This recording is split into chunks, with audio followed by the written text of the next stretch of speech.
I'm Tiffany Alexander. I have a master's in education. I'm a licensed professional counselor, and I've been in practice for over 10 years. We're going to talk about grief today. Grief is, everybody experiences grief at some point in time in their life. They lose someone that's dear to them. There's the five basic stages of grief are denial, anger, bargaining, depression, and then acceptance. So a lot of people get stuck in the depression and they feel like that's all they're going to see, but you know that they're actually at the end. They're opposing the end game at that time, and so the acceptance is right over the horizon. And talking about grief, there's a lot of people who think that there's a timeline that should be put on how long you should grieve, and there's no timeline. There's no barometer to judge your relationship and how long it should be to get over your relationship.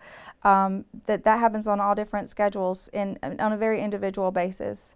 If people are telling you, well, when are you going to get over it? That's the first thing everybody tries to do. The first thing you try to do is get over it. And when that doesn't work, that's when it's time to incorporate somebody else. When some times pass and you feel like you're still struggling with something, a counselor can really help pull you through that, talk about what's going on, talk about the impact, talk about what the ties are to that person that you're still holding on to that are hard to let go, and help you process that, and maybe help you find that situations and ties and relationships and other people in your in your current life. A lot of times people don't want to talk to their family members or their friends any longer about the situation. They feel like they should have gotten over it by now. So there's a shame attached to continuing with the grief cycle and talking to friends and family, and then friends and family may be going through the grief as well. So a lot of people don't want to tell people that they're grieving or talk about it because they feel bad that they're putting that on somebody else. They don't want to approach on their grief or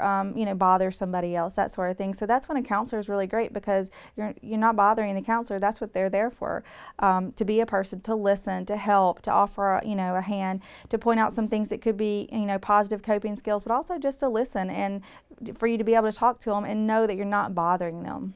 People leave this world and leave our lives in all different ways, and there's no one way that's better or worse for any one particular person. There's no way that helps a person grieve better or worse.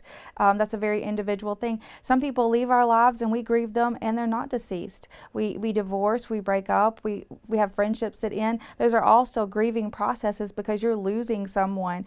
So there's no, whether they're here or they're not, or how they left this world, or what the situation was prior to their leaving, they're all different situations, and individually, you handle those.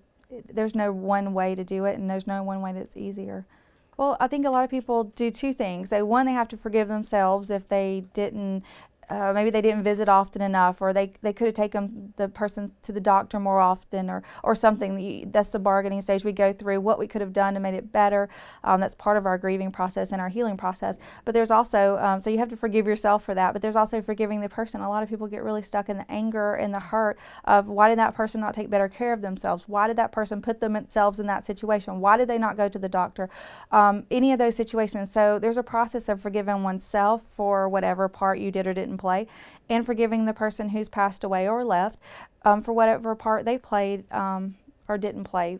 There's a vicious cycle that can go on about, why didn't I take the bottle away? Why didn't I take the the cigarettes away? Why didn't I get them to the doctor? Why didn't I force them to go? Why didn't I force them to take their medicine?